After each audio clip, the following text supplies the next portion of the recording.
Okay, so anybody who can tell me that what are the different insurance and accidental and sickness plan and what they actually protect from the last lecture? Can anybody tell me that what are the different, we talk about disability and critical illness, what do they use for to protect? Disability and critical illness used to protect, are the insurances used to protect our income, right? They're the income protection insurances. Second, there is a protection of asset, that we don't have to sell our asset. Two insurances are important in that as well. One is critical illness and second one is long-term care. Remember I told you when we get older, we have so many medical expenses, family is not living with us, we need to go to long-term care, it's very expensive. And then how old people in their retirement needs to sell their home, car, so they have to deplete their asset now to make up for their long-term care. So that's the second type of insurances that take care of your assets. Today, we're going to talk about the insurance to protect income, and mainly we'll talk about the disability insurance in that. Everybody's with me? Okay. So anyone who can tell me what disability insurance is, a little bit brief idea, and what is it used for?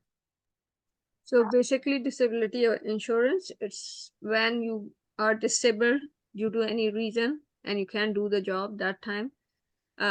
If you don't have the employment insurance or anything like that, then that kind of insurance help you to protect your income during that time. Absolutely. So मेरी in disability insurance you were spot on. अगर हमें कोई injury हो जाती है, right, on work or anywhere, and we're not able to go back to work, then of course bill stays. So disability insurance is an insurance that protect your income. So what could be the scenarios? You can have different type of disability plan. You can have an individual disability plan, so that मैं खुद का एक disability plan ले सकता हूँ किसी company के साथ, जो मेरा पर्सनल प्लान है, जो मेरे साथ रहने वाला है. अब कभी भी किसी पॉइंट पे अगर मेरी इंजरी हो जाती है, डॉक्टर मुझे क्लेम लिख के देता है, तो वो पर्सनल जो मेरा प्लान है वो मुझे प्रोटेक्ट करेगा. ठीक हो गया, ये मेरा पर्सनल डिसेबिलिटी प्लान है. सेकेंड टाइप की जो मैं डिसेबिलिटी ले सकता हूँ, मैं कोई ग्रुप प्लान का हिस्सा भी हो सकता हूँ. Let's say I M an employee working for ABC company, and that ABC company has group disability plan, and I am one of the member in that plan. So I can also have benefit of disability from employer. That is known as group disability plan. A third type of disability plan is also offered by lending institution like our banks, RBC. आपने कभी note किया होगा when you go apply for a credit card, वो आपको हमेशा पूछते हैं कि क्या इसके ऊपर आपने डिसेबिलिटी की इंश्योरेंस लेनी है, क्रेडिट कार्ड के ऊपर एक्स्ट्रा $2-4 मंथली लगेंगे उसके ऊपर. So your bank, or banks, or lenders also provide us the option of having a disability insurance, ताकि कल को अगर हमारी इंजरी हो जाए, so we don't have to deal with the payments on our credit card. It will be taken care of. So that is known as creditor insurance disability. Who is creditor? Banks are the creditors. So वहां से भी हो सकती है. Then we can have provincial worker compensation plan, WSIB. provincial government का plan है. But provincial government का जो ये प्लान होता है WSIB, आपको लिमिटेड चीजों में कवर करता है, not for every kind of disability. It has a very strict definition of disability, and it only covers you majority of the time when you are at job hours. तो आपको cover करेगा provincial plan. some provinces have it, some don't. And lastly, you are covered with a disability pension through CPP. जैसे हमें CPP मिलता है old age में, तो sometimes अगर मैं डिसेबल हो गया हूं तो मुझे CPP 65 के बाद मिलना है. लेकिन अगर मेरे पास कोई और प्लान नहीं है, तो sometimes if there is enough money in my CPP से भी मेरी डिसेबिलिटी की कुछ पेमेंट्स पे होती हैं. Sound good? तो ये 5 तरह के डिसेबिलिटी प्लान आप कोई भी कर सकता है. Individual, group plan, these two are most common, individual and group plan. Number 3 is bank, जो देते हैं आपको डिसेबिलिटी अपने क्रेडिट कार्ड के ऊपर. ये 3 मोर कॉमन है. चौथा प्रोविंशियल प्लान है, वो सभी इंप्लॉइज के पास होता है, WSIB, मगर उसमें क्वालिफाई करना आसान नहीं है, बड़ी मुश्किलात उसके अंदर होती है. उनकी डिसेबिलिटी की जो डेफिनेशन उन्होंने रखी हुई है ना प्रोविंशियल गवर्नमेंट ने, वो बहुत ही हार्ड है क्वालिफाई करने के लिए, राइट? तो वो डिनाई कर देते हैं वहां से. एंड लास्टली है through CPP. Now let's start from individual disability insurance. Individual plan से स्टार्ट करते हैं.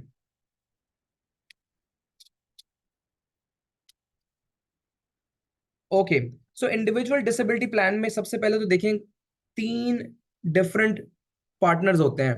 पार्टनर से मुराद क्या, 3 लोग इसके इसमें जाते हैं। Number 1, policy holder. Let's say I am trying to buy my disability insurance. Usman भाई की कंपनी से मैं बाय कर रहा हूँ, ठीक है। तो आई am the policy holder, Usman Bhai is insurer because he's the company, right? And I am also the life insured as well, क्योंकि डिसेबिलिटी मेरी होगी तो मुझे पैसे मिलेंगे, समझ रहे हो? सो मैं पॉलिसी ओनर भी हूं, हो सकता हूं, और लाइफ इंश्योर्ड भी मैं खुद ही हूं, right? So this is the thing that you need to remember in disability, that I am the policy owner, I am the life insured, right? And Usman Bhai जो company है, company is the insurer, same thing. Now one more thing that you need to remember, whenever there is a disability, individual disability plan, it only covers 60% of the income. That is important to know. Let's say Saad was earning $80,000 a year. What is 60% of Saad's income?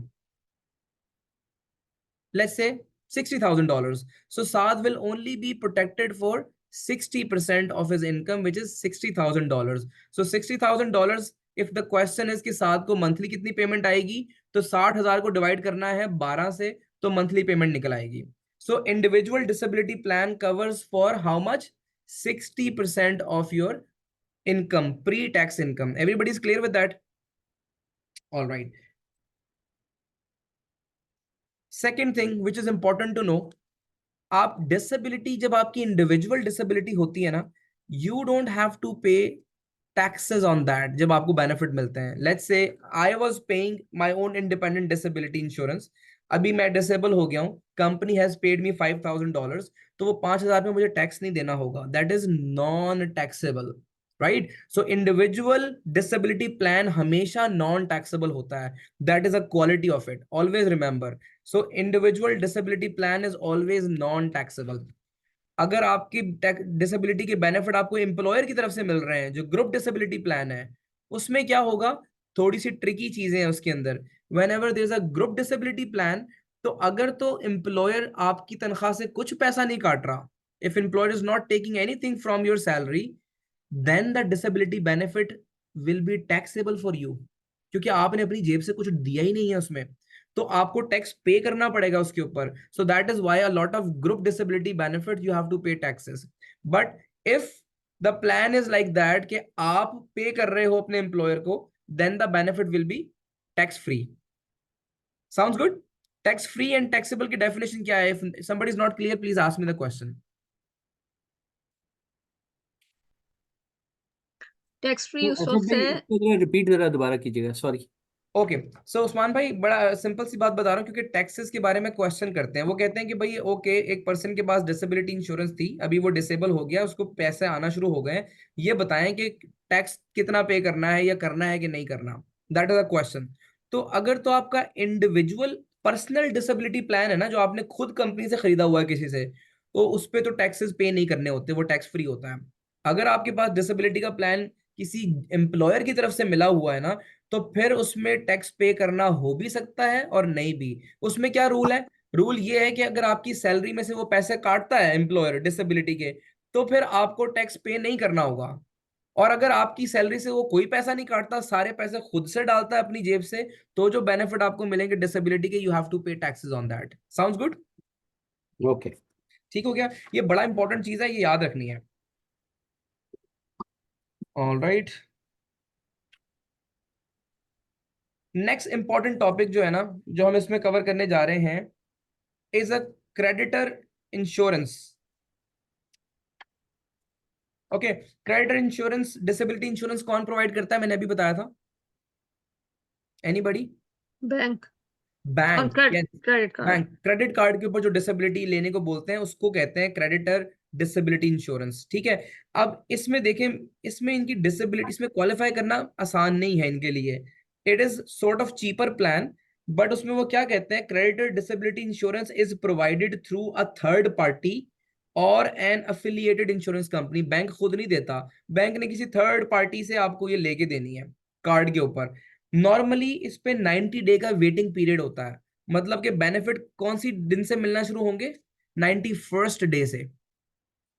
First 90 days you will not get paid anything because there is a waiting period of 90 days in credit card disability or creditor insurance disability. 91st day से you'll start receiving the payment. And thirdly, have a very strict definition of disability.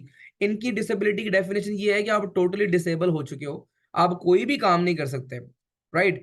Let's say disability की भी हम definitions पढ़ेंगे, that will make it more clear, but creditor insurance में disability की definition बहुत ही सख्त है कि क्वालिफाई करना बहुत हार्ड होता है उनके लिए। क्लियर है? Now let's talk about difference between mortgage insurance disability and individual disability insurance. ठीक है, इसका एक चार्ट है बाय द वे बुक के अंदर, so have a look at that chart too. It's table 2.1 in the book. Write down. Have a look at this table 2.1 in the book. So, this is a comparison of mortgage disability insurance with individual disability insurance. आप मुझे बताना, what do you think is a better one? पहली वाली में, yes. So Asad the भाई first, ये असद भाई sorry, ये anybody? बुक है, वो उसकी जाके उस पे खोलेंगे, एक्सीडेंट वाली बुक में खोलेंगे हम। Yes, जो एक्सीडेंटल एंड सिकनेस की बुक है उसमें टेबल 2.1 लिख लें तो आपको वहां पे ये चार्ट नजर आ जाएगा। ये चार्ट से क्वेश्चन आ सकता है। So in this chart, mortgage insurance means type of policy. देखिए, मॉर्गेज इंश्योरेंस में आपने बस ये बात याद रखनी है, ये चीपर प्लान होगा then your own individual plan. ये चीपर होगा, लेकिन इसमें बेनिफिशियरी कौन होगा? अगर बैंक से मॉर्गेज डिसेबिलिटी इंश्योरेंस मिल रही है तो बेनिफिशियरी कौन होगा? बैंक होगा। ठीक है, अगर आप इंडिविजुअल डिसेबिलिटी इंश्योरेंस ले रहे हैं तो बेनिफिशियरी कौन होंगे? आप खुद होंगे। ठीक हो गया? मेजर डिफरेंस है। बैंक ने तो अपनी पैसा कवर करना है ना, तो वो अपने आप को बेनिफिशियरी रखता है उसके अंदर। सेकंड चीज, पॉलिसी होल्डर कौन होगा? पॉलिसी होल्डर मॉर्गेज इंश्योरेंस में बैंक ही होने वाला है, आप अपनी इंश्योरेंस में खुद पॉलिसी होल्डर होगे। लाइफ इंश्योर्ड कौन होगा प्लान में? अगर मॉर्गेज इंश्योरेंस लेंगे तो लाइफ इंश्योर्ड जो है वो आप हो, वो दोनों प्लान्स में आप खुद ही हो, आप ही की लाइफ के ऊपर ये प्लान है। Under writing is a very important thing. Under writing क्या होता है कि आपका मेडिकल टेस्ट हुआ है या आपने एप्लीकेशन फिल किया है, तो वो देखेंगे कि आपको प्रूव करना है या नहीं करना। वेरी इंपॉर्टेंट, कल को आपने क्लेम फाइल किया, अगर आपने कोई फ्रॉड या मिसरिप्रेजेंटेशन की हुई तो हमें पता ही एथिक्स में क्या होता है, right? We know sometimes they deny to pay the claim. तो अब आप इसमें एक मेजर डिफरेंस देखना, whenever you go for a mortgage insurance तो वो आपकी मेडिकल अंडर राइटिंग नहीं करते उस टाइम पे, बस अप्रूव कर देते हैं। और मेडिकल अंडरराइटिंग कब करेंगे? जब आप क्लेम फाइल करोगे, तब वो चेक करना शुरू करेंगे कि आपकी तबीयत ठीक थी नहीं थी, डायबिटीज थी नहीं थी। तो it becomes very hard.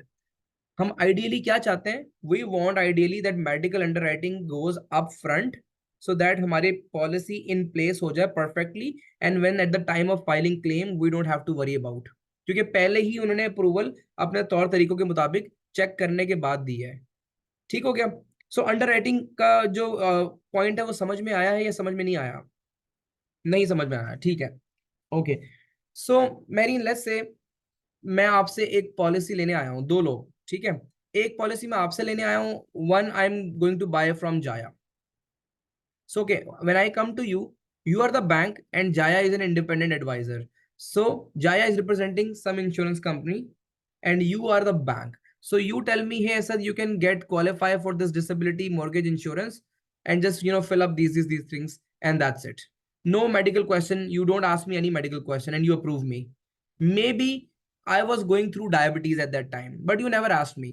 I went to Jaya and Jaya said, hey, I'm not sure whether you're going to be approved or not because you're going through diabetes, but what I can do, I can take up your application and apply. I say, okay, apply. So in Jaya scenario, she is doing the proper underwriting by taking my medical condition into consideration. If she approves me, then tomorrow if I apply for a claim, Jaya's company will definitely pay me because they are sure about it before approving me. But if I file a claim with bank in Mehreen, now bank at the time of claim will ask me, tell us your about previous health. And in that circumstance, if I tell them, hey, well, when I was applying for this insurance and at that time I had diabetes, they might deny my claim. But is that my fault or is that bank's fault? That's a bank fault basically, because they decided on current. They don't have the previous history. Exactly तो ये bank का fault है and that's how they are selling this insurance, mortgage insurance. That is why bank से कभी insurance लेनी नहीं चाहिए। Bank insurance में डील नहीं करता, उसने वो बिजनेस कैटर करने के लिए थर्ड पार्टी लोगों को इंक्लूड कर रखा है। Never ever buy an insurance from a bank, because in bank every time they are beneficiary, वो खुद ही बेनिफिशियरी होते हैं, सारे बेनिफिट्स उन्हीं के पास होते हैं, और वो आपका कोई मेडिकल क्वेश्चन और एग्जामिनेशन भी नहीं करते हैं। तो जब आप तो बेसिकली तो ये जो बैंक वाला है, ये सिर्फ मॉर्गेज में ही इसी तरह होता है, या ये क्रेडिट इंश्योरेंस में भी यही होता है? दोनों तरह से होता है, मॉर्गेज में भी वो इंश्योरेंस देते हैं अपनी, और हम्म, डिसेबिलिटी क्रेडिटर जो वीजा क्रेडिट कार्ड है उसके अंदर भी वो ऐसे ही करते हैं। तो दोनों में यही होगा कि वो हिस्ट्री जो है वो बाद में लेंगे, मतलब वो जो पहले वो अप्रूव कर देंगे और हिस्ट्री जो है वो बेसिकली बाद में लेंगे, ताकि हाँ, जब अगर आपने क्लेम किया है तो वो उसको डिनाई कर सके। वो वो नहीं चाहते डिनाई करना, बट हम्म, उनका प्रोसीजर ही ऐसा है। They just approve you without any question, they are okay. Approving everybody. आप कोई कैंसर का भी पेशेंट ले जाओगे ना, वो उसको भी अप्रूव कर देंगे। उनको अपने पैसों से मतलब है, because hmm bank makes money with your monthly premiums. वो जा रहे हैं ना उनके पास, कल को हम्म, क्लेम अगर डिनाई हो गया तो लॉस किसका होगा? मेरी ना आपकी हाँ, फैमिली का होगा, क्लेम हमारा तो होगा। उसको नहीं मिला। बैंक ने तो मंथली प्रीमियम पहले ही खा लिया आपके लेके, वो तो फिर भी फायदे में ही है। तो they don't okay. Care about it. तो इसीलिए always buy insurance individual, individual होनी चाहिए, ताकि आपकी और आपकी फैमिली की वेल्थ हो and they are protected, not anybody else. तो सो बेसिकली हम इंडिविजुअल जो है वो मॉर्गेज पे ले सकते हैं? Yes, absolutely, okay. मैं राइट। यही कंफ्यूज हो रही थी कि अगर बैंक से ही मॉर्गेज, क्योंकि यूजुअली बैंक से ही मॉर्गेज होता है, तो हमें बैंक से ही लेनी पड़ेगी, हम इंडिविजुअल नहीं ले सकते। That is an education problem. जब एजुकेशन नहीं होती किसी के पास, तो उनको लगता है कि ओह। बैंक के पास है। रिमेंबर द फर्स्ट टॉपिक जो मैंने स्टार्ट किया, मैंने यही बताया कि डिसेबिलिटी आप इंडिविजुअल भी ले सकते हो, ग्रुप ग्रुप की तो सूरत में भी मिल सकती है आपको, बैंक से भी मिल सकती है। तो आपकी चॉइस है, you can have in disability what ever way you want, but most beneficial कौन सी होती है? इंडिविजुअल। Individual, always, okay. क्योंकि इंडिविजुअल आपके साथ रहती है रेस्ट ऑफ योर लाइफ। तो ठीक। इंडिविजुअल जो हम लेंगे तो वो हम किस से लेंगे? हम थर्ड पार्टी से लेंगे या नहीं उस्मान किसी? भाई, इंडिविजुअल आप हमेशा कंपनी से लेते हो। जैसे अभी मैं हूं यहाँ पे, मैं वर्ल्ड फाइनेंशियल ग्रुप में बहुत सारी कंपनीज, इंश्योरेंस कंपनी को रिप्रेजेंट कर रहा हूँ। तो अगर मैं अपने किसी क्लाइंट को जब इंश्योरेंस दिलाता हूँ, तो वो डायरेक्टली उस कंपनी का क्लाइंट होता है। ओके। बैंक के थ्रू अगर लोगे तो बैंक बीच में एक मॉडरेटर हो जाएगा, प्लान किसी कंपनी से देगा, वो या तो सन लाइफ से दे देगा या किसी और से दे देगा। तो थर्ड पार्टी, क्योंकि बैंक इंश्योरेंस का काम नहीं करता, लेकिन बैंक जब ने तो आप हमें देंगे मॉर्गेज या इंश्योरेंस देंगे, तो आप मेडिकल मांगेंगे मेरा पहले, या बाद में आप भी वही चीज़ करेंगे कि पहले आप अप्रूव करवा देंगे और सब कुछ हो जाएगा, और कल को क्लेम होगा तो वही चीज़ होगी? सो दैट इज, ये काम सिर्फ बैंक ही करता है। आप Bank, लोग? no. So it in this industry, whenever you apply, we always go through extensive medical application. So many questions, उसमें तो क्वेश्चन ही 3600 होते हैं। तो उसके बाद बैंक आपका मेडिकल इन्फॉर्म, जो कंपनीज हैं वो आपका मेडिकल इन्फॉर्मेशन ब्यूरो भी चेक करती हैं, और वो आपकी और भी इंफॉर्मेशन, वो डॉक्टर से आपकी स्टेटमेंट भी मंगवा लेती हैं, आपके फैमिली फिजिशियन से सम टाइम। तो वो प्रॉपर, जब वो एक दफा अप्रूव कर देती हैं, तो फिर अप्रूव हो गया। लेकिन बैंक ने तो कुछ पूछना ही नहीं है, बैंक को तो बस आपको बस फारिग करना है कि बस ये हो जाए, आपकी पेमेंट में उसने ऐड कर दिया कि बस अब लोन मोर्गेज के साथ साथ $50 इसके भी पे करोगे 25 साल तक। जब आप क्लेम फाइल करोगे तो कहानी तो तब खुलेगी, क्योंकि उनको कंसर्न नहीं है आपसे और आपकी फैमिली से। Because bank do not deal in insurance directly, they deal in insurance indirectly. तो बैंक वो अंडर राइटिंग नहीं करता। सो this is under writing, somebody is underwriting your health. तो ये इसका मतलब है बैंक ने ऑलरेडी इसको हिडन रखा हुआ?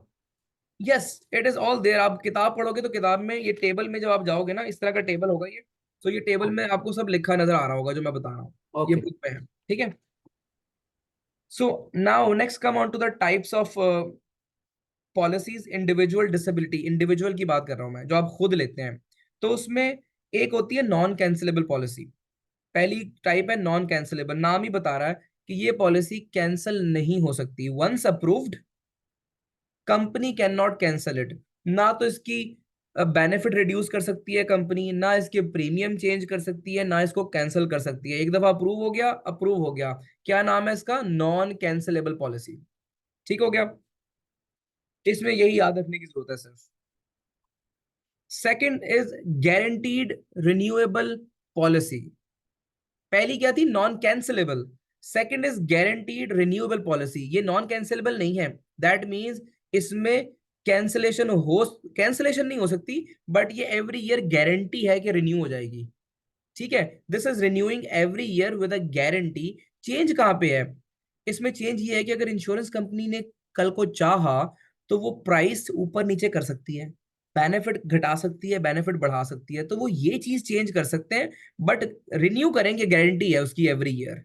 लेकिन मेक रेस्ट अश्योर, ऐसा नहीं होगा कि एक पॉलिसी जाया के पास है, then Asad has a policy, then Mahnir has a policy, Kiran has a policy, तो वो सिर्फ जो है ना जाया की पॉलिसी चेंज कर दें and keep Asad and Mahreen same.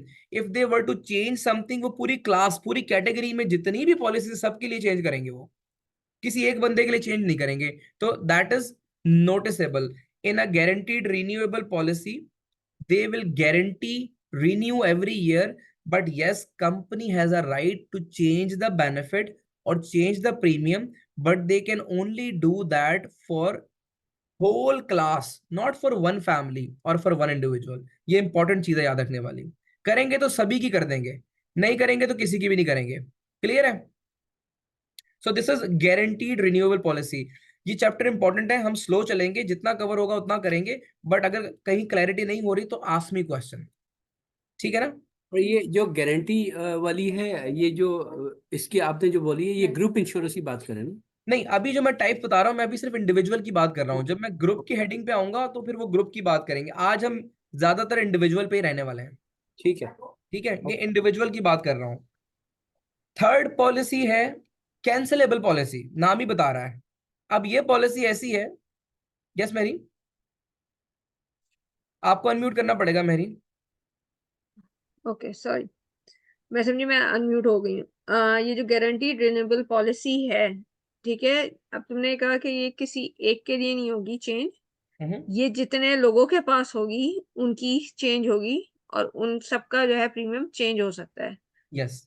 Depending on कि उनका प्रीमियम कितना है, राइट? हाँ, डिपेंडिंग ऑन कंपनी की चॉइस पे, कंपनी अगर करना चाहे तो। ओके ठीक है। ओके और नॉर्मली अगर कंपनी ऐसा करती है तो वो हमेशा 30 दिन का ना नोटिस भेजती है सारे पॉलिसी होल्डर को कि भाई हम ये चेंज करने जा रहे हैं। ओके। ठीक हो गया? 30 डेज का वो नोटिस भेजते हैं। नाउ थर्ड टाइप की जो आ गई है इंडिविजुअल डिसेबिलिटी पॉलिसी, उसको कहते हैं कैंसिलेबल पॉलिसी। नाम ही बता रहा है कि ये एक ऐसी पॉलिसी है जिसमें जो एम्प्लॉयर है वो कभी भी जो है ना इसको कैंसिल कर सकता है, इसके बेनिफिट को। कैंसिलेशन का मतलब ये नहीं कि पॉलिसी कैंसिल कर दे, ठीक है, बेनिफिट्स को कम ज्यादा कर सकता है। तो मैं रिपीट इसको मैं रीड करता हूं क्योंकि क्वेश्चन के लिए इंपॉर्टेंट है। A cancellable policy is also issued on class basis, meaning that all policy changes must apply to all policy holder, not individually, all policy holder. The policy of a sole individual cannot be altered. Okay, so in cancelable policy it offers the fewest guarantee to the policy holder and carries the lowest premium. The life insurance company can cancel the policy, reduce or change the benefit, increase the benefit anytime without the policy holder's consent. तो इस plan में वो cancel भी कर सकते हैं। जो guaranteed renewable था उसमें कैंसिल नहीं कर सकते थे, but in cancellable policy they also has the right, they can cancel it as well if they want to. But rest assured, क्या चीज इंपॉर्टेंट है, किरण की नहीं करेंगे, खाली करेंगे तो सबकी करेंगे, और करने से पहले 30 डेज का नोटिस देंगे। This is very very important, that is the safety. ऐसा नहीं है कि सिर्फ उस्मान भाई की कैंसिल कर दी और बाकियों की चले जा रही है। No, if they want to cancel it they will cancel it for the whole class.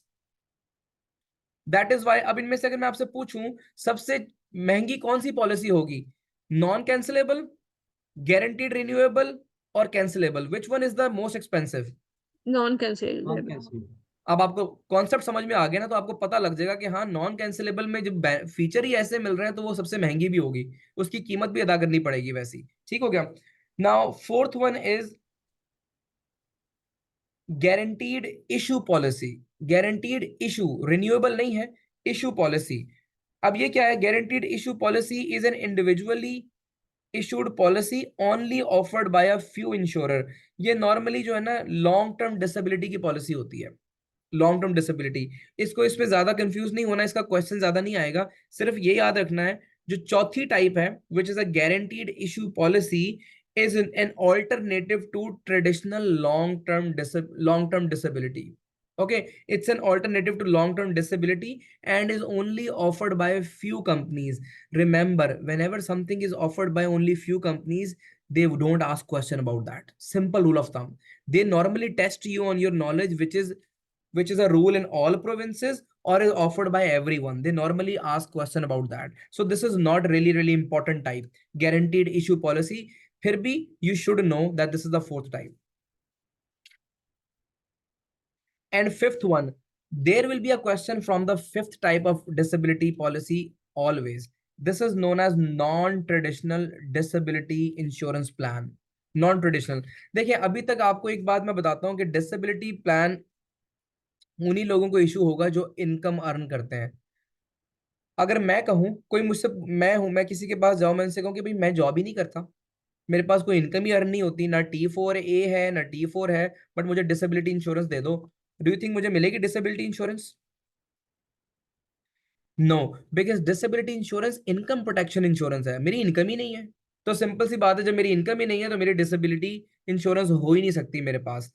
तो ये सिनेरियो क्या हुआ, over the period of time जो कुछ हाउस वाइफ्स थी वो जॉब नहीं करती थी कनाडा में या अमेरिका में, तो उन्होंने कहा कि हमारी तो इनकम नहीं होती, बट हम भी तो किचन में काम करते करते गिर सकते हैं. अभी ठीक है हम पैसे नहीं कमा रहे, बट बच्चों की टेक केयर तो करते ही हैं हम, राइट? अगर हमें कुछ हो जाएगा तो हमें कोई नैनी रखनी पड़ेगी, उसको पैसे देने पड़ेंगे. सो आहिस्ता आहिस्ता ये concept started increasing, that it doesn't really matter we are working or not, but if we are somehow we are contributing in families income, we should be protected with disability.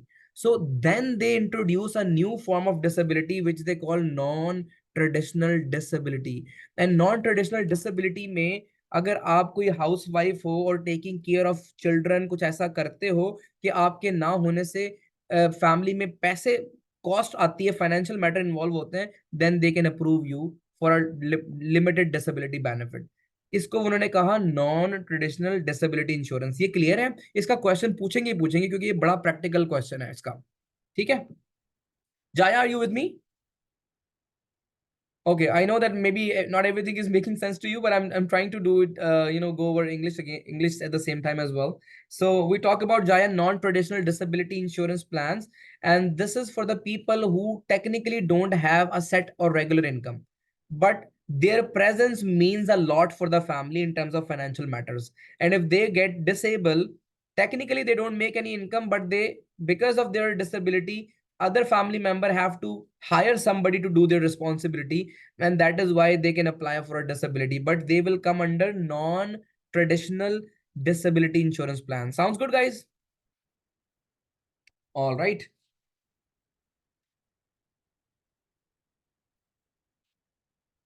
Okay, so next, individual policy disability policy benefits. अब हम benefits पे आ रहे हैं कि disability policy के what are the benefits of disability policy.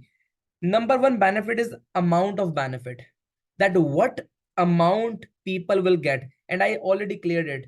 अगर आपकी इनकम 100,000 है, how much you will get protected? Anybody? What percentage? 60%. 60%. So amount of benefit means it cannot go more than 60%. Yes, in some cases it can go more, but for your exam point of view, just remember 60%. So let me ask you, I'm going to give you a question. And this question I'm giving to Swan Bhai, right? Swan Bhai, you can use calculator, but you need to answer me. So here's the question. Mr. Saad earns $75,000 a year, right? And he is sitting with his advisor, Asad Raza, and he wants to get a disability insurance for himself, individual policy. He told me that last year he earned $75,000 before taxes. Now, Asad Raza will tell Saad how much per amount of money he will receive monthly. Monthly. Everybody else can do the same question as well. 75,000 is yearly, है ना? Yes, yearly है.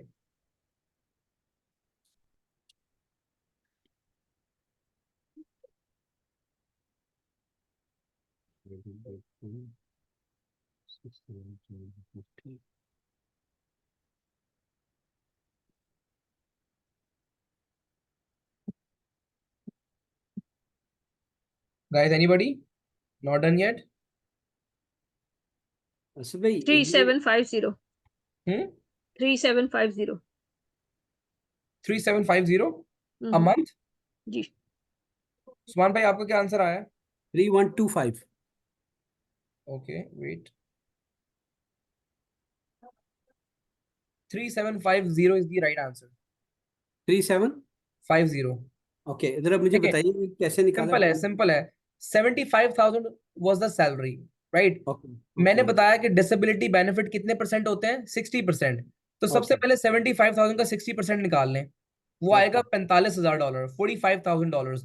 Okay that is annual benefit Saad will get. अभी मैंने पूछा monthly कितने मिलेंगे, तो उसको डिवाइड कर लें 12 महीनों पे, तो आंसर आ जाएगा 3750 monthly benefit Saad will receive. So this is as a rule of thumb. Clear है सुमान भाई? गलती तो नहीं होगी इसमें? नहीं नहीं नहीं ठीक है ना? ओके, क्योंकि सेकंड. मैंने कैलकुलेशन मेरा वो थोड़ा गलत हुआ. No worries. I want everybody to be sure about it. There will be a question. They will it this exam has maybe 5 7 mathematical question like calculation. So be ready and prepared for that. Now the second thing is I'm going to twist a little bit. Everybody can earn two type of income. One is the income that you earn with your two hand. जैसे मैं WFG में कहता हूँ कि ये वो income है जो आप खुद बनाते हो किसी क्लाइंट को सर्व करके. एंड देन एक इनकम आप पैसिव इनकम अर्न करते हो, आपकी टीम से आ रही है. तो लेट्स से साद के पास दो इनकम आ रही है. अब साद की 75,000 की इनकम आती है by client doing client in his own license, और साद की 75,000 की इनकम आती है passive income from his team. अब साद की जो एनुअल इनकम है वो कितनी हो गई?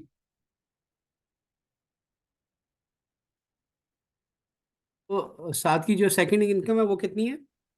वो भी 75 है. 75 पैसिव इनकम है साद के पास, और 75 एक्टिव इनकम है जो उसने खुद लाइसेंस पे की हुई है. 150,000 तो साद की 150 टोटल इनकम हो गई ना. अभी अगर मैंने साद को डिसेबिलिटी इंश्योरेंस साद को चाहिए इंडिविजुअल, तो कैसे कैलकुलेट होगी इसकी बेनिफिट? ये क्वेश्चन उस भी आएगा. इसके इंडिविजुअल पे आएगा, पैसिव पे तो नहीं आना चाहिए.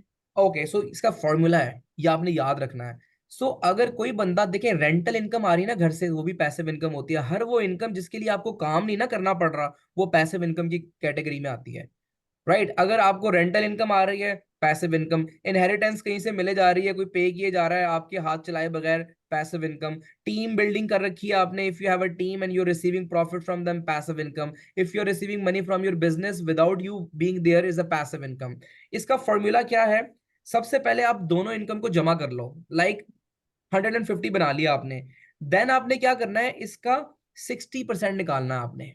So what is the 60% of 150,000? 90,000. 90,000.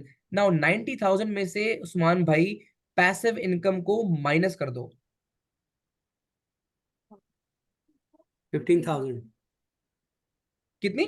15 रह गया ना. 15. राइट. सो ये उसकी डिसेबिलिटी बेनिफिट मिलेंगे साथ को. ये ईयरली. Yes, yearly. मतलब अगर कोई पैसिव इनकम नहीं होगी तो आपके डिसेबिलिटी बेनिफिट्स जो हैं वो ज्यादा हैं. अगर आपके पास पैसिव इनकम है तो आपके डिसेबिलिटी बेनिफिट्स कम हो जाएंगे. Exactly exactly. और उसके पीछे लॉजिक है. लॉजिक क्योंकि ये है आपके पास कि एक इनकम आ रही है जिसमें आप हाथ नहीं चला रहे. लॉजिक कंपनी की ये है कि ये बंदा तो कभी वापस काम पे जाना ही नहीं चाहेगा. अगर हम्म. हमने इसको वो भी इनकम देना शुरू कर दी पूरी, दूसरी तो इसकी आ ही रही है. They want to make sure कि ये बंदा, this person goes back to work. Right that is why they have a formula to calculate it. Formula is earned income plus non earn income multiplied by percentage of disability coverage. Right, 60% minus non-earned income is equal to the benefits. Let me also find an example and give you an example as well so that you understand this well. अच्छा formula दोबारा बताओ. Earn income plus non income. Earned income plus non-earned income, bracket बंद, multiplied by percentage of disability coverage, which is 60%, minus non-earned income. 150 हो गया. इसके ऊपर 60% निकाला तो 90,000 आ गया. ठीक है 90,000 माइनस 75,000 कर दिया. 15 आ गया ना. 15,000 हो. तो 15,000 डिवाइडेड बाय 12 करेंगे तो वो आ जाएगा 1200 समथिंग. क्लियर है? जी ओके, ऑल राइट। सो अभी मैं आपको एग्जांपल भी पढ़ के बता रहा हूँ, so understand this example. Consider the case of Henrik. Assume that in addition to his earned income of 70,000 a year, which is earned income, he has income from a family trust, 20,000 a year. Now, this income is which type of income? Passive, 20,000 a year. Income that will be paid to him whether he is working or not. If the insurance company were to ignore the trust income and issue him the 60% of 70,000, then he would receive 34,800 a year from insurance company and 20,000 from trust, so that his whole income will go to 54,800, and almost, which is almost 80% of his gross income. Now this person would never want to go back to work. That is why they want to make sure if somebody is receiving income from some other source, that doesn't really matter whether they're disabled or not, but they're receiving that income, they want to calculate it through this formula. First calculate all income together, then take 60% of that, then minus passive income, whatever remains is the annual disability benefit, divide by 12 if they want to take answer in monthly. Please don't make any mistake in this question. Very simple. I gave you the concept. आपने बस ये find out करना है कि income earn कितनी है, non earn कितनी है. Sounds good? And you need to know the formula. Guys, any question about this? This is a very, very important concept and it's very practical concept as well. चलें आगे. Okay जी. Next is waiting period. अभी हमने check किया था amount of benefit. Amount of benefit. Now second is waiting period. Waiting period क्या होता है कि बेनिफिट मुझे किस कब से लेने हैं. Let's say I have a disability insurance on me. I got disabled. Now, do I want to start my benefit period from 0 day? That means from next day. Or do I want to start my benefit period in 30 days?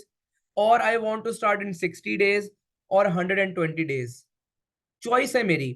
Question मेरा ये उस्मान भाई कि अगर मैं 120 दिन का waiting period लेता हूं तो ये पॉलिसी सस्ती होगी या 0 डे वेटिंग वाली सस्ती होगी? 0 वाली. 0 डे वाली पॉलिसी सस्ती पड़ेगी मुझे. वो नहीं कैसे? नहीं नहीं, नहीं, 0 डे महंगी होगी ना, क्योंकि वेरी Yes. नेक्स्ट डे से आपको मिलनी है. 0 महंगी होगी. एग्जैक्टली. जीरो वाली तो महंगी होगी. सिंपल, वो यही क्वेश्चन हाँ पूछेगा वो विच इज सही सही. चीपर. देखो अगर मैं 120 दिन के बाद कंपनी ने मुझे बेनिफिट पे करने हैं, देन कंपनी हैज 120 डेज. हो सकता है कि मैं 60वें दिन ठीक हो जाऊं और गो बैक टू वर्क, तो कंपनी को पे ही ना करना पड़े. तो जितना दूर लंबा वेटिंग पीरियड उतना सस्ता प्लान, जितना छोटा वेटिंग पीरियड उतना महंगा प्लान. ठीक हो गया. This is a very very important topic. कल को क्या होता है कि बाहर लोगों को लैक ऑफ एजुकेशन की वजह से एक एडवाइजर कहता है कि भाई मैं आपको $30 की डिसेबिलिटी दे रहा हूँ, अगले दिन कोई एडवाइजर कहता है मैं 15 की दे दूंगा, $15 की. वो क्लाइंट को नहीं बताएगा कि मैंने अंदर खाते क्या किया है, बट उसने उसका वेटिंग पीरियड उठा के 0 डे से 90 डेज कर दिया और उसको $15 पे पहुंचा दिया. क्लाइंट खुश है कि भाई ये बंदा जो है ना $15 की प्लान बेच रहा है. इसीलिए हर चीज जो सस्ती आती है वो उसकी गारंटी नहीं है कि उसके अंदर खाते कोई चीज जो है ना वो चेंज नहीं कर रहे. स्पेशली इन आवर इंडस्ट्री आप अब प्लान को डिजाइन करते हो, सो आपने जो टॉपिंग डलवानी है अपने पिज्जा के ऊपर, यू हैव टू पे प्राइस अकॉर्डिंगली. मैं इसको पिज्जा टॉपिंग ही कहता हूँ कि अगर मुझे बेनिफिट 0 डे से चाहिए then I have to pay high price. If I want benefit from 30 day then a little bit less price, 60 day a little bit more less, 90 more less. The longer I go the cheaper it is. Sounds good. तो ये हो गया waiting period. Now third thing is benefit period. हमने ये तो देख लिया कि बेनिफिट कितना मिलता है. We are done with amount of benefit. Now there is also benefit कितनी दिनों कितने अरसे तक मिल सकता है. सो इसमें क्या है, it starts minimum is 2 years. Benefit is for how many years? 2 years. Then you can have a benefit for 5 years. You can have a benefit till age 65. So 3 categories. You can have a benefit for 2 year, you can have a benefit for 5 year, or you can have a benefit till age 65. किरण आप मुझे बताएंगी विच plan is expensive, 2 year benefit period वाला या 60 till age 65 वाला?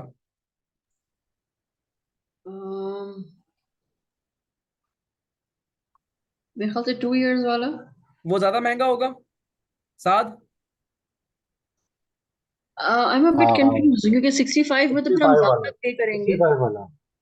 65 वाला देखिए, मैं किरण, अगर मेरी एज है, let's say I M 45 year old right now, let's say I M 45 year old, I got a disability insurance, मेरा एजेंट मुझे कहता है कि असद भाई आप 2 साल का प्लान लेना चाह रहे हैं या एज 65 तक का लेना चाह रहे हैं, मैं कहूँ 2 साल का, तो 2 साल वाला सस्ता ही होगा ना, क्योंकि हाँ कंपनी को मुझे बेनिफिट 2 साल ही पे करने दो हैं। साल ही पे करने बट हैं। अगर मैं कहूँ कि मुझे 65 तक अगर मैं डिसेबल रहा तो मुझे तब तक पैसे चाहिए, तो वो तो महंगा ही होगा ना। हाँ ठीक है। जितना गुड़ बिल्कुल डालोगे, correct। जितना आप चाहेंगे उतना महंगा होगा। सो जी। Simply as that, the longer the benefit period, the expensive is the plan, the shorter the benefit period, the cheaper is the plan. Sounds good Usman भाई, क्लियर हो? क्लियर हो गया। है ना? ये चीजें मिस, बिल्कुल आप सादा एग्जांपल में ये गलती नहीं करनी इसके ऊपर, सिंपल सी बात है। जितना ज्यादा बड़ा पीरियड चाहिए बेनिफिट का कि मुझे 5,000 मिलते जाए उतना महंगा प्लान होगा। ठीक हो गया ना? So this is the benefit period. Now next come on to individual disability exclusions and limitation. देखिए, एक्सक्लूजन और लिमिटेशन हमेशा हर कंपनी रखती है, because they want to make sure कि लोग जो है ना वो because of their bad habits we don't get to pay wrong people money. Exclusions क्या हो सकती हैं? War, terrorism, if somebody get disabled during a war, somebody gets disabled during a terrorist attack, somebody get disabled because of self inflicted injury, खुद ही अपने sir पे मार लिया कोई चीज, लड़ मर के कुछ भी, right? Attempting suicide and getting disabled, illegal activities करते हुए कोई ओवरडोज कर लिया ड्रग्स की और डिसेबिलिटी हो गई है, कोई पता नहीं क्या हो गया है। And lastly, normal pregnancy and birth भी जो है ना वो एक्सक्लूडेड होती है। अगर नॉर्मल प्रेगनेंसी से कोई बंदा डिसेबल हो गया है कुछ महीने के लिए तो कम वो डिसेबिलिटी में काउंट नहीं होता। ओनली कॉम्प्लिकेटेड प्रेगनेंसीज काउंट होती हैं डिसेबिलिटी के लिए। ये क्वेश्चन मुझे बहुत कॉमन आता है, कई दफा लोग कहते हैं कि वो प्रेगनेंसी की भी इंश्योरेंस हो सकती है कि नहीं हो सकती, right? So pregnant normal pregnancy जो है ना वो एक्सक्लूजन में आती है, this is not counted as a disability. But अगर कॉम्प्लिकेटेड प्रेगनेंसी होगी जिसको डॉक्टर लिख के देगा कि कॉम्प्लिकेटेड प्रेगनेंसी है, हाँ, उस सिनेरियो में अगर आप जॉब पे नहीं जा रहे तो पैसे मिलेंगे। क्लियर है? This is a very very normally asked question by people. If there is normal pregnancy, then it is not counted as a disability. If it's a complicated pregnancy written by doctor and if you're not able to go to work, then you are getting paid from disability. Okay, any question about exclusions? All good? All right, so next topic is denial of benefit. What are the chances and what are the scenarios where insurance company can deny paying the benefit? So this is very similar to what we have read in ethics. Company can deny a misstatement. If somebody is doing a misstatement while filling up application, they have the right to deny the claims. If somebody is conducting a fraud, company can deny. Absence of loss, absence of proof, delay in filing a claim. Now, these three things are new things that I will talk about. Fraud and misrepresentation, we all know from ethics. Now, new things in disability is absence of loss. Absence of loss is what? For example, मैं claim कर रहा हूं कि मुझे disability insurance चाहिए, but मेरी income उतनी की उतनी आ रही है, उसमें कोई लॉस ही नहीं हुआ। Absence of loss means I don't, my income did not go down, मेरे बैंक अकाउंट में पे स्टब उतने के उतने ही आ रहे हैं, मैं अपने फाइनेंशियल स्टेटमेंट से प्रूव ही नहीं कर पा रहा कि मेरी इनकम कम हुई है। So absence of loss of income होना जरूरी है। If there is no absence of loss of income, company can deny the claim. ये पॉइंट समझ में आया कि नहीं समझ में आया? सर भाई जरा काइंडली रिपीट कीजिएगा इसको। ओके, सो उस्मान भाई, आप मेरे पास मान लें कि मैं आपके एक वेयर हाउस में काम करता हूँ आपके पास, ठीक है? और मैं जो है ना डिसेबल हो गया हूँ, और आप बहुत अच्छे एम्प्लॉयर हैं, आप मुझे कह रहे हैं कि कोई बात नहीं, मैं तुम्हें ना 2 हफ्ते की सैलरी दे दूंगा फिर भी, ठीक है? आपने मुझे 2 हफ्ते की सैलरी मेरे अकाउंट में पे कर दी, मगर मैं एक नेगेटिव सा पर्सन हूं, मैंने सोचा कि चलो इन्होंने तो पे कर दिया है, ये इंश्योरेंस कंपनी को थोड़ी पता होगा ये बात। मैं ऐसा करता हूँ, मैं 0 days से ना इंश्योरेंस कंपनी को भी कहता हूँ कि वो भी मुझे 2 हफ्ते की सैलरी पे करें, राइट? सो मैं आपसे मांगूंगा आपकी बैंक की statement as an insurance company की, दिखाओ मुझे पिछले 2 हफ्ते में, उसमें अगर आपके बैंक में पैसे आए हुए हैं तो वो हो गया absence of loss of income, मैं डिनाई कर दूंगा आपको पहले 2 हफ्तों के पैसे। क्लियर हो गया? इसको कहते हैं absence of loss of income, कि भाई इनकम तो आपकी लूज ही नहीं हुई पहले 2 हफ्तों में, मुझसे क्यों मांगने आ गए हो? आप जब तक मुझे दिखाओगे नहीं that there is a loss of income in your financial statement और बैंक अकाउंट, तब तक मैं आपको डिनाई कर सकता हूं, ये मेरा राइट है। ठीक है ना? क्लियर हो गया ये पॉइंट? किरण क्लियर है? Okay. Second, fourth thing is absence of proof. You know, absence of proof means health proof, that I don't have a doctor statement with me that I'm disabled. Now, do you think if I don't provide the company with a physician statement, doctor statement, they will approve? They will approve my claim? They will never approve my claim. If I am not able to provide any doctor statement to the company, they will deny my claim. So absence of proof means I don't have a doctor statement that I am disabled. And lastly, delay in filing a claim. This is also important. Insurance company can deny your benefit if you have taken more than 90 days and you haven't filed a complaint. You got disabled 90 days before. It's been 90 days. You did not even file a claim. Now, if you're doing it after 90 days, insurance company can deny your claim based on what ground? Delay in filing a claim. Okay. Everyone cleared about this? Okay, so these are the denial part.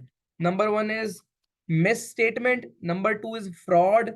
Number three is absence of loss of income. Number four is absence of medical proof. Number five is a delay in filing a claim. Simple as that.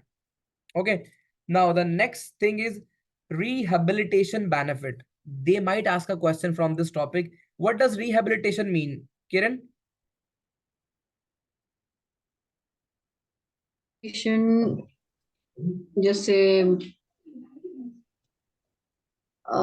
मैं recover कर रहा हूँ, physiotherapy वगैरह, क्या yes वो exactly 100%। Physiotherapy वगैरह भी exactly rehabilitation में आ जाएगी, राइट? रिहेबिलिटेशन में जैसे हम कायरोप्रैक्टिशनर्स के पास चले जाते हैं, मसाजेस के लिए चले जाते हैं, फिजियोथेरेपी की सेशन ले लेते हैं, तो ये हमारी पार्ट ऑफ रिकवरी है। रिहैब का मतलब है कि बंदा ठीक होने जा रहा है, so we recovering from an element, so that's part, that is known as rehabilitation. सो some insurance companies, I would say majority of the insurance companies also have a rehabilitation benefit on the disability policy. Now, why is that benefit there? They only give this benefit to the people or to the individual who wants to return to the work early, or actually return to the work, but still they want some rehab. So in that circumstances, company says, we appreciate you as a person because you went back to the work. You don't want to hide. You're not a lazy person. But yes, we understand that you need some physiotherapy session. We will still keep paying you money to go over those physiotherapy session, massages session. Sounds good?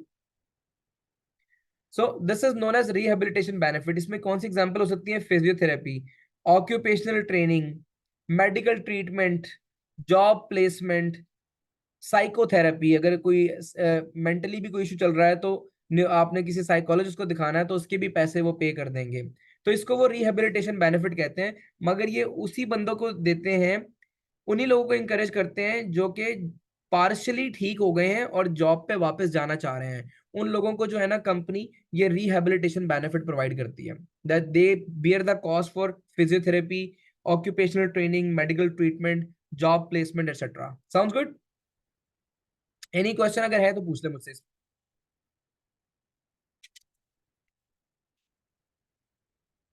Okay, so next topic is recurrent disability. अभी मुझे बताएं, मैं एक example देता हूं, इससे understand करते हैं इसको। So Kiran, I would like to involve you in this example. आप अपनी एक अंडरस्टैंडिंग से मुझे आंसर देना। सो मेरा एक डिसेबिलिटी प्लान था, ठीक है? मैं डिसेबल हो गया, 2 साल का मेरे पास बेनिफिट पीरियड था उस डिसेबिलिटी प्लान में। That means how many months थे मेरे पास? 24 मंथ्स थे 2 साल में। तो मैं 5 महीने डिसेबल रहा, 5 महीने के बाद मैं ठीक हो गया, तो मैं छठे महीने से वापस काम पे चला गया, ठीक हो गया। तो मैंने 2 साल में से कितने बेनिफिट महीने यूज कर लिए? 5। मेरे पास कितने बचे हुए हैं अभी यूज करने के लिए? 24 माइनस 5, 19 महीने अभी भी मेरे पास बचे हुए हैं, मैं अभी यूज कर सकता हूँ। बेनिफिट पीरियड हमेशा ऐसे महीनों में काउंट होता है, जितने यूज कर लिए उतने निकाल दो, बाकी अभी भी बचे हुए हैं। तो अभी मेरे पास 19 महीने बचे हुए हैं, मैं छठे महीने काम पे चला गया, बट 3 दिन काम पे जाने के बाद मुझे फिर से वही प्रॉब्लम हो गया जिसकी वजह से मैं पहले डिसेबल हुआ था, राइट? तो अब ये हो गया रिकरेंस। तो अब इस सिनेरियो में डेफिनेटली कंपनी मुझे एंटरटेन तो करेगी, बट पहले भी मेरा 30 डे वेटिंग पीरियड था। जब मैं पहले डिसेबल हुआ तो मुझे 30 दिन बाद पैसे मिलना शुरू हुए। अब मैं दोबारा से हो गया हूं, तो क्या मैं फिर से 30 दिन वेट करूंगा अब सेम डिसेबिलिटी के लिए? नहीं, आई थिंक इसमें वेट तो नहीं करना चाहिए, क्योंकि this is something that has been ongoing, और सिर्फ बीच में 3 दिन का वो आया है। तो ऑन अ ह्यूमैनिटेरियन बेसिस देखना चाहिए कि जो है जाहिर है, मतलब आई थिंक उसको इंश्योरेंस कंपनी को कंसिडर करके उनको पे कर देना चाहिए on a That's good. Humanitarian basis. That's what I'm calling. So companies always think on humanitarian grounds. तो वो ये काउंट करती हैं कि अगर कोई रिकरेंट डिसेबिलिटी सेम प्रॉब्लम से हो गई है, तो अगर पॉलिसी में 30 दिन का वेटिंग पीरियड था भी, तो वो नेक्स्ट टाइम उसको वेव ऑफ कर देते हैं, अगले दिन से ही पैसे देना शुरू कर देते हैं. Sounds good. This is the concept that I want to give you guys. अगर क्वेश्चन में रिकरेंट डिसेबिलिटी का आ जाए एंड दे आस्क कि ओके कितने दिनों बाद उसको दोबारा बेनिफिट मिलेंगे, सो दैट उसको आपने करना है राइट अवे मिलेंगे, because already he has served the disability waiting period in the first time. Now he got disabled because of the same reason, so company will waive off the waiting period for the second time. Sounds good? Okay, Saad, any questions so far?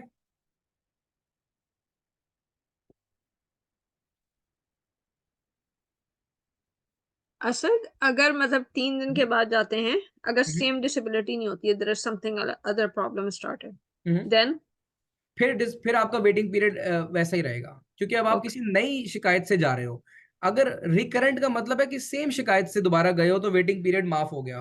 अगर पहले sir में दर्द से disable हुए थे, अभी कमर में दर्द से डिसेबल हो, तो वेटिंग पीरियड फिर से सर्व करना पड़ेगा 30 दिन का. ओके, ठीक है. ऑल राइट, सुमान भाई क्लियर है? Okay, so the next is presumptive disability. Benefits for presumptive disability. What is presumptive disability? इसका क्वेश्चन आता है, तो आपको मैं ये बताता हूँ कि ये इंपॉर्टेंट है, इसको अच्छे से अंडरस्टैंड करना है. Let me read it and find out कि इसकी आसान एग्जांपल क्या मैं दे सकता हूँ आपको.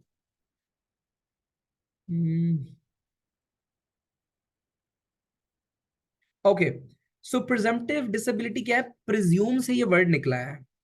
Assume, presume. वो कहता है कि अगर कोई बंदा इतनी बुरी तरह इंजर्ड हो गया है कि उसको जो है ना, आप एज्यूम करते हो कि वो फुली डिसेबल है, वो कोई भी काम नहीं कर सकता, right? He is assume to be fully disable. तो in such cases company humanitarian ground पे वेटिंग पीरियड को वेव कर देती है, और बेनिफिट जो है ना, फुल बेनिफिट स्टार्ट कर देती है 0 डे से ही.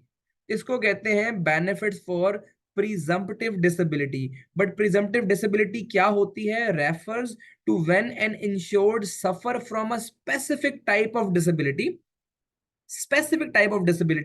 जो कि इतनी सिवियर है कि individual can not perform work. तो वो अगर वेटिंग पीरियड उसमें 120 दिन का भी था ना, तो वो भी वेव ऑफ कर देते हैं वो.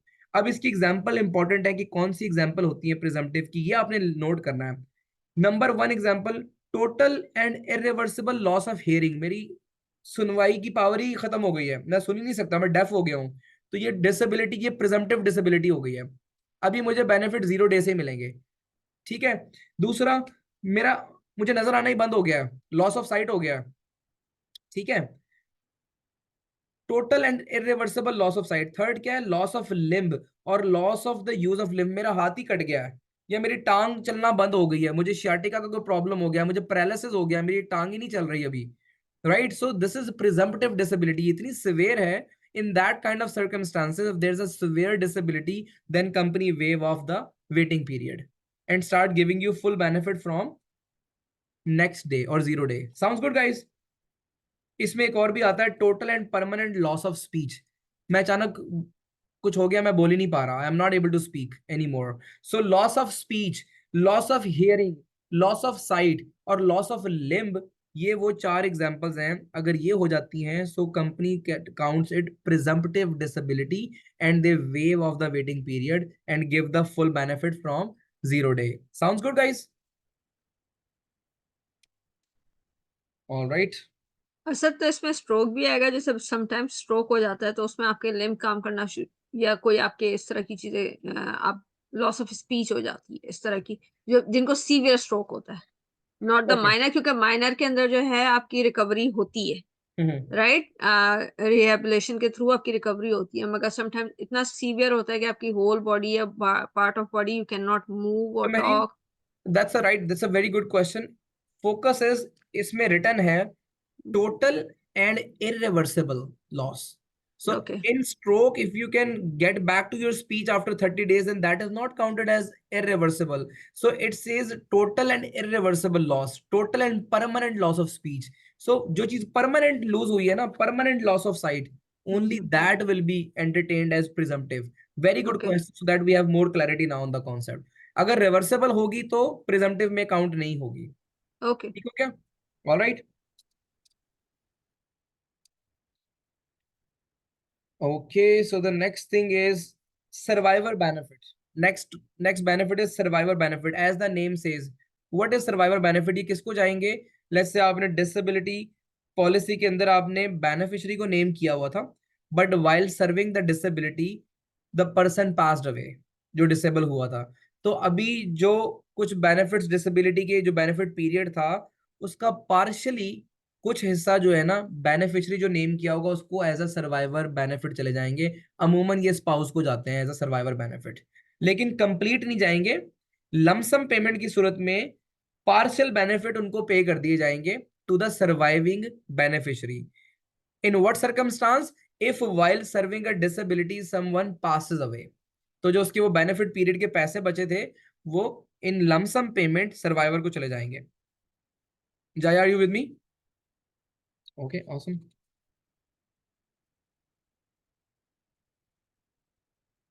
एंड उसमें वो लिखा है, उसने कहीं नोट कर लें कितने पैसे होते हैं. Usually 3 times the monthly benefit. जैसे अगर उसको 5,000 मंथली बेनिफिट आता था तो उसको 15,000 जाएंगे. 3 times the monthly benefit, that is what the amount going to the beneficiary as a survivor benefit.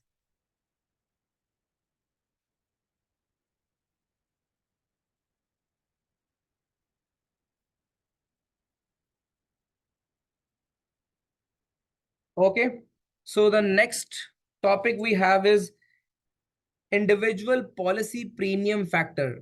अभी वो ये बताने जा रहा है the price of the policy, what are the factors that can determine the price of the policy. Okay, so इसमें बहुत सारे फैक्टर्स हैं, वन बाय वन डिस्कस करते हैं. Number 1 factor is impact of gender and age. Gender and age is a factor that will cause a difference in the price of the policy. Fair enough, right? This is a little bit different than life insurance. तो इसमें आपने जरा गौर करना है gender पे क्या problem आती है. लुक, मैं रीड कर रहा हूं, आप अपने पास इसको सुने. In terms of gender, women experience higher number of claims and length of disability than men. तो क्या मतलब है, किसके प्रीमियम महंगे होंगे फिर? Women. वुमेन के प्रीमियम महंगे होंगे. ऑन द अदर हैंड, अगर लाइफ इंश्योरेंस की बात हो रही है, women tend to live longer than men, तो वहां पे आदमियों के लाइफ इंश्योरेंस के प्रीमियम महंगे होते हैं. डिसेबिलिटी में ये उल्टा है. In disability, women tend to file more claim because women have more complications like osteoporosis, stuff like that, bearing postmenopausal problems, so they tend to file more disability claim than men. That is why gender की वजह से फर्क आता है. Even कोई 45 साल का आदमी हो या 45 साल की औरत हो, दोनों के प्रीमियम में फर्क होगा. Women have to pay higher premium. समझ में आ गया gender, how gender differentiates. Next is age. In terms of age, younger people have higher risk of disability. सुन रहे हैं आप मुझे, मैं क्या कह रहा हूं? Younger people have higher risk of disability than those who are older, but the length of time they are disabled is shorter for older for younger people. वो कह रहा है कि 25 साल के बंदे के डिसेबल होने के चांसेस ज्यादा हैं देन 45 साल के बंदे के. लेकिन 25 साल का बंदा डिसेबल से रिकवरी 6 महीनों में कर लेगा, लेकिन 45 साल वाला शायद 3 साल में करेगा. स्पैन का फर्क है, क्योंकि उस टाइम पे फिर बोन्स रीजनरेशन फर्क हो जाता है, रीजनरेशन में होता है. लेकिन रिस्क किसका ज्यादा है डिसेबल होने का? Younger the person, the more the risk of disability. Can anybody tell me the logic, why is it so? Risk, क्योंकि यंगर पर्सन रिस्क ज्यादा लेता है कुछ भी करने के लिए. एग्जैक्टली. ऑटो इंश्योरेंस जवान बंदे की क्यों महंगी होती है? क्योंकि फैमिली नहीं है, उसने गाड़ी भगानी है, यहाँ वहां जाना है, उसका खून ही बहुत खौल रहा है. सो यंगर आदमी रिस्क बहुत लेता है, इसीलिए उसकी डिसेबिलिटी के चांसेस भी ज्यादा होते हैं. फैमिली वाला आदमी, ओल्डर आदमी रिस्क नहीं लेता. लेकिन हाँ, अगर एक दफा डिसेबल हो गए तो younger person normally rehabilitates early, क्योंकि उसकी बॉडी अभी ग्रोइंग फेज में है, he recovers fast, but older person recovers takes longer span of time for recovery. तो इसकी वजह से प्रीमियम का फर्क पड़ेगा। ठीक है, मैं ये बात बताना चाह रहा हूँ। Now, it is likely that men will pay a lower disability premium, right? Everybody agrees with that, than female. And younger applicants will likely pay lower disability premium than older applicants. Still, younger के lower होंगे, why? क्योंकि वो जल्दी recover कर जाते हैं। Older बंदे को बेनिफिट बहुत अरसे तक पे करने पड़ेंगे, because he might suffer from disability for more number of months. So that is why younger people have lower premium, older people have higher premium. लेकिन अगर क्वेश्चन में ये पूछ ले कि who is more risky to get disabled, younger or older, answer is what? Younger, right? I hope that you are clear on this point. So second thing is health issue. देखो ये health issue है जो under writing की ज्यादा है, mortgage insurance की मैंने बात शुरू में की थी और बात की थी इंडिविजुअल की। तो हेल्थ इशू इज बेसिकली वो चीज है जिसकी वजह से प्रीमियम का फर्क पड़ता है। मान लो कि मैं डायबिटिक हूँ, उस्मान भाई की एक कंपनी है जो मुझे इंश्योरेंस के बेनिफिट देना चाह रहे हैं, मैं ऑलरेडी डायबिटिक हूँ और मेरे साथ मेरा भाई भी आता है अप्लाई करने, हम दोनों जुड़वा भाई हैं, एक ही एज के हैं, वो डायबिटिक नहीं है। तो उस्मान भाई आप अगर कंपनी रन कर रहे हो, तो अगर आपने 5,000 के मंथली बेनिफिट देने हैं, तो आप मुझे महंगे दोगे या उसको महंगे दोगे? मैं आपको महंगे दूंगा। मुझे क्यों महंगे दोगे? क्योंकि मैं तो क्योंकि बेचनी है, तो आपको भी नहीं महंगे। नहीं, क्योंकि क्योंकि मुझे डायबिटीज ऑलरेडी है, मेरे चांस डिसेबल होने के चांस ही ज्यादा है, क्योंकि मैं ऑलरेडी हेल्थ इशू है मुझे, वो बिल्कुल ठीक है, इसीलिए आप मुझे महंगी दोगे। समझ रहे हो मेरी बात? अच्छा, हाँ, डिजीज है। तो डिजीज है ना। That is what I am, yes Kiran. ये just उसका one भी point. disease Listen, if अगर ट्विन भाई हैं तो ट्विंस से काफी चीजें शेयर करते हैं, तो if मैं अपनी सिर्फ एक सोच वो कर रही हूँ, if they are twins, तो मुझे इतना अंदाजा तो होगा कि जेनेटिक्स भी तकरीबन सेम ही होती है ट्विंस की, and the in the other brother the diabetes could kick in any time, so I think I would give them both the same वो दोनों ओके, का मैं उसमें बढ़ा के दूंगी उसमें ना वो कि क्वेश्चन पूछते हैं, उसमें वो अच्छा, पूछेंगे कि आपके किसी हाँ, फैमिली में किसी ब्रदर को कोई और है, तो हम आंसर यस ही करेंगे उसमें कि यस मेरे भाई को है। लेकिन उस पॉइंट पे ऑनसेट देखा जाता है, एक दवाई ले रहा है, एक का डायग्नोस हो गया, एक का नहीं हुआ। सो इन दिस सिनेरियो उसका सस्ता होगा प्लान, मेरा महंगा होगा, और जो मेरा प्लान होगा ना उसको कहेंगे रेटेड पॉलिसी।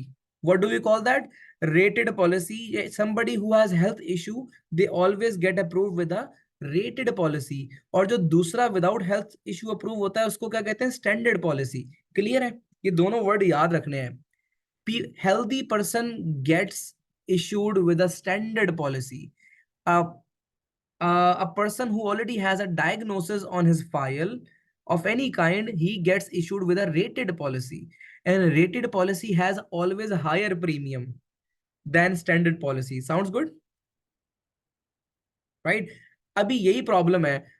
मैं अगर यही दोनों भाई अगर बैंक के पास चले जाते, तो बैंक हम दोनों को सेम पैसों में इंश्योर कर देता, क्योंकि बैंक ने तो मेडिकल अंडर राइटिंग करनी नहीं होती। क्लियर हो गया?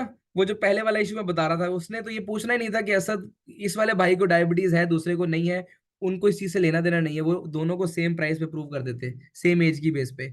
बट जब मैं क्लेम फाइल करता तो प्रॉब्लम तब आती मुझे। समझ में आ रहा है आपको मैं क्या कहना चाह रहा हूँ? Everybody is clear? All right, so this is the health issue. Next is definition of disability. Very very important subject. Definition of disability. Definition का क्या मतलब होता है? Let's say मैं कहूं कि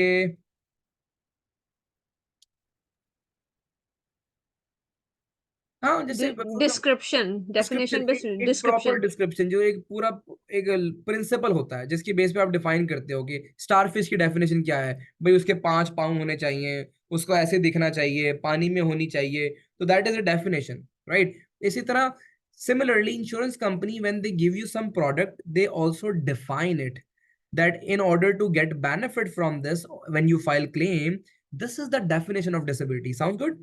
So that is what we're going to cover. What is the definition of disability and what are the type of different disabilities available? Okay, so number one is own occupation disability.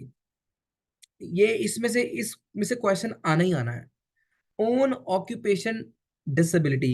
Own occupation का मतलब क्या लग रहा है? खुद का. OWN, own occupation means my own occupation. Let's say मैं surgeon हूं. I perform surgery. सर्जरी मैं किस चीज से करता हूं? I perform surgery with my hands, right? So I get disabled and one of my hand is gone. अभी can I perform surgery any more? So that means in my whole life, I cannot go back to my own profession. My own profession was surgeon. But because of my disability, I cannot do my own profession again. This is known as disability that I cannot even go. अगर मुझे इसका benefit चाहिए, तो one type of disability which says own occupation disability, if I have this disability with me, this can serve me. उसमें क्या होता है कि मैं लाइफ टाइम भी अगर वापस काम पे नहीं कर सका तो ये मुझे टिल 65 पैसे पे करते रहेंगे उसमें से 60%. लेट्स से मैं सर्जन था, I was making $100,000. So my benefits were $60,000 every year if I get disabled. But I get disabled, my hand is gone and I cannot ever perform a duty of a surgeon. So वो मुझे जब तक मैं surgeon की duty दोबारा नहीं करूंगा, वो मुझे 60,000 साल के पे करते ही रहेंगे, डिपेंडिंग ऑन द मैंने बेनिफिट पीरियड कितना चूज किया हुआ है. अगर मैंने 2 साल चूज किया हुआ था तो 2 साल पे करते रहेंगे. 5 साल चूज किया हुआ था तो 5 साल पे करते रहेंगे. अगर मैंने 65 तक चूज किया हुआ था तो वो 65 तक मुझे 60,000 सैलरी देते रहेंगे. तो this is known as own occupation disability. Clear है? इसमें एक ट्विस्ट है. मैं सर्जरी नहीं कर सकता था, बट मान ले कि मैं टीचिंग तो कर सकता हूं, मैं बोल तो सकता हूं ना, I am still a doctor. तो मैंने प्रोफेशन अपना सर्जरी से छोड़ा और मैंने टीचिंग में आ गया. अभी right now I am an assistant professor earning $150,000. मुझे बताएं तो क्या अभी मुझे डिसेबिलिटी के 60,000 मिलेंगे? 60,000 नहीं मिलेंगे, आई गेस कम हो जाएंगे, क्योंकि मैंने प्रोफेशन चेंज कर लिया है. जहाँ तक ओके. मेरा ये मतलब मेरा उस पे एक जा रही है इस बात पे, इस सिनेरियो पे, कि बेसिक जो था मेरा डेजिग्नेशन था वो सर्जन था, मगर मैंने क्योंकि प्रोफेशन चेंज किया तो मेरी एक इनकम आ रही है, तो डिपेंडिंग ऑन दैट इनकम हम माइनस करेंगे जो एज अ सर्जन हम ले रहे थे, तो वो डिसेबिलिटी के साथ माइनस करके जो हमने पहले फॉर्मूला लगाया था, तो मेरी आएगी मगर कम आएगी, आई गुड गेस. महीन, very good, your concept is fine.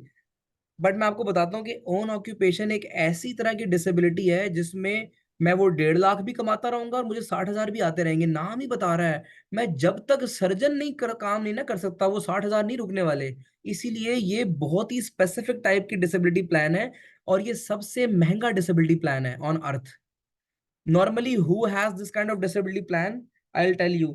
Doctors, physiotherapist, high end profession people, they have this disability which is own occupation disability. क्योंकि इसमें क्या होता है कि अगर मैं अपने काम पे वापस ना गया दोबारा तो मुझे वो डिसेबिलिटी तो पैसे आते रहेंगे, और चाहे कल को मैं कोई और प्रोफेशन में भी चला जाऊं वो डबल पैसे आएंगे मुझे. क्यों? Because I had a own occupation disability. Clear है? Okay. Now this brings me to the second one which is regular occupation. अब रेगुलर ऑक्यूपेशन में मेहरीन जो आप बता रहे हो ना, वो वाला कॉन्सेप्ट होगा. ठीक है? जो पहले, क्योंकि ये ओन ऑक्यूपेशन नहीं है, इसका नाम ही बता रहा है रेगुलर ऑक्यूपेशन. इसमें क्या होता है? हाँ, इसमें ये होता है कि अगर मैं सर्जन तो नहीं बन पा रहा दोबारा, बट मैं भी टीचर बन गया हूँ, मेरी इनकम आना शुरू हो गई है, तो मेरी डिसेबिलिटी के बेनिफिट रिड्यूस हो जाएंगे, जैसे आप बता रहे थे. वो कौन सी वाली है? Regular occupation disability. ये सस्ती होती है as compared to own occupation. Clear है ना? समझ में आ रहा है ना आपको कि क्यों सस्ती है, क्यों महंगी है? फीचर है, फीचर की वजह से. उस्मान भाई, are you with me? Okay. Third one is any occupation. जो सबसे ज्यादा डिसेबिलिटी प्लान लोगों के पास होते हैं वो एनी ऑक्यूपेशन होते हैं, क्योंकि ये सबसे चीप प्लान होते हैं, right? Majority of the time people want to go with the cheapest option. So any occupation disability is the cheapest disability individual disability plan. इसमें क्या होता है? If you get disabled, let's say you were driving taxi before, that was your profession, you were a taxi driver, and you get disabled because of a back problem, doctor writes you cannot drive taxi anymore, and now you start getting benefits. Let's say your benefit period was 2 years. 2 साल तक आपको benefit आने थे.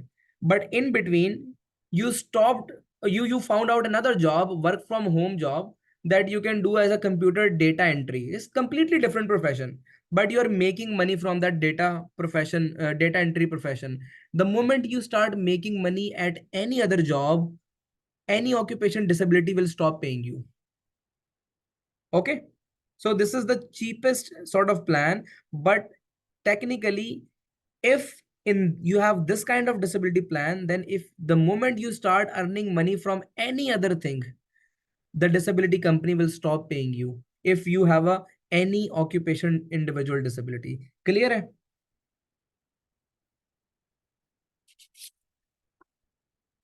ये basically वही EI वाला concept है कि आपने जैसी जॉब स्टार्ट की तो आप अब आपने अपना प्रोफेशनल बदल दिया, आपने कोई भी जॉब स्टार्ट की तो आपका ईआई रुक जाएगा। वही Yes. कॉन्सेप्ट यहाँ पर आ रहा है। बस वो कह रहे हैं कि आपने जैसे ही डॉलर बनाना शुरू किए हम डिसेबिलिटी रोक देंगे, क्योंकि तभी उन्होंने जाहिर है तभी वो आपको सबसे सस्ता प्लान दे रहे हैं। ये इट इज लेकिन असद भाई, इसमें अगर अगर हमने जैसे ही डिसेबिलिटी प्लान को क्यों रोक देंगे? वो रोकना तो नहीं चाहिए उसमें। स्वान भाई, हमने उसने हमें 3 ऑप्शन दिए हैं। उसने कहा कि भाई रेगुलर ऑक्यूपेशन ले लो, ओन ऑक्यूपेशन ले लो, या एनी ऑक्यूपेशन ले लो।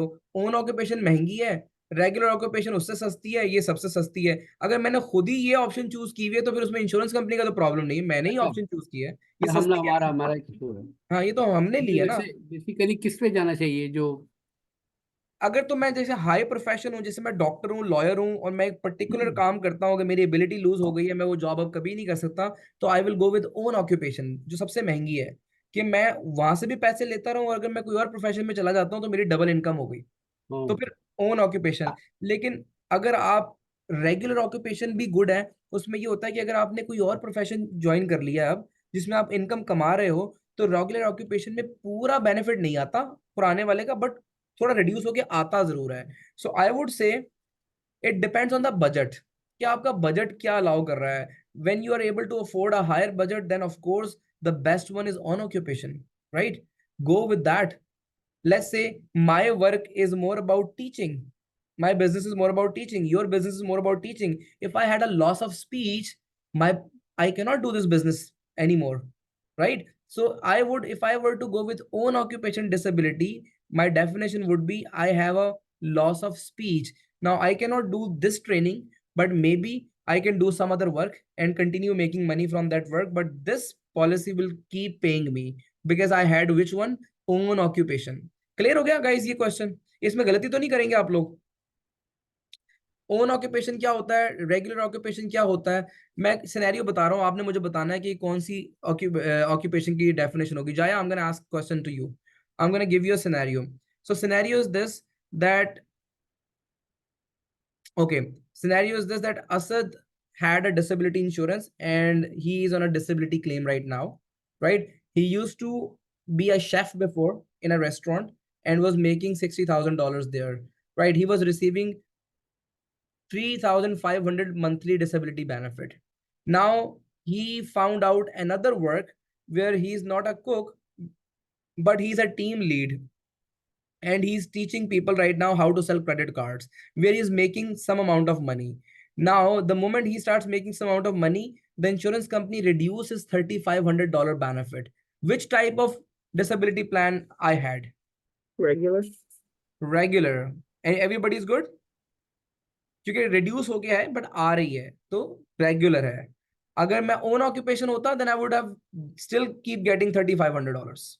और any occupation mean the moment I start making money everywhere, वो 3,035 खत्म हो गया, is gone. That is any occupation. All good? So let's go on to the next one, which is what?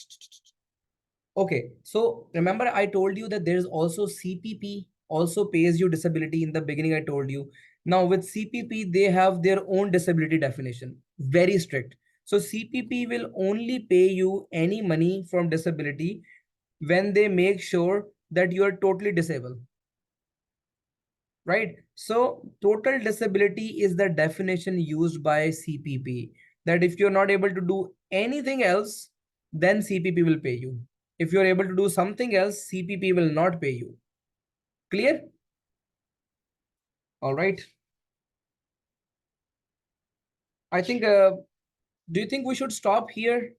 It's a lot of information because this chapter is big chapter and Yeah. there are a lot of concepts in this. I think we can finish it tomorrow, but I think let's leave it here and everybody go over this video at least one more time before tomorrow's class. Because if you can, today is the best day and tomorrow is the best day to make a solid, concept in your mind, because everything is fresh right now. Otherwise, people struggle. Even you stop a licensed advisor and ask him what is regular occupation, they won't be able to tell you. Trust me, because this is a very, very complicated subject.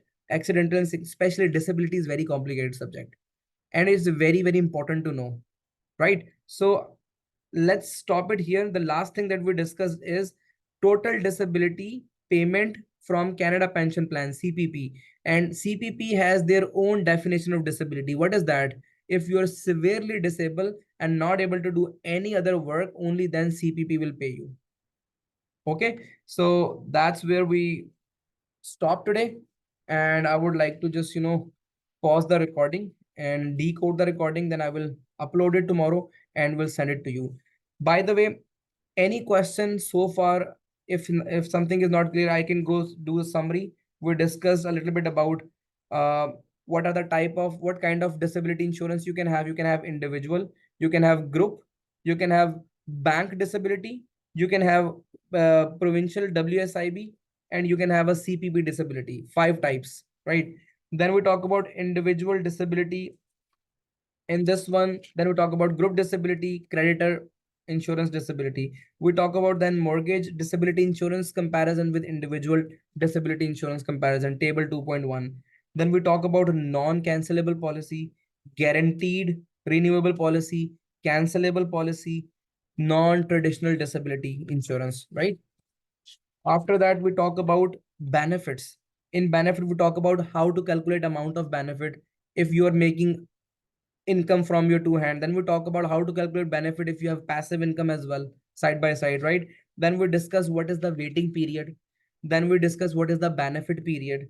Then we talk about some exclusions. Then we talk about some denial, when company can deny you. Then we talk about some rehabilitation benefit like physiotherapy, occupational psychotherapy. Then we talk about recurrent disability. What is recurrent disability? What is the clause?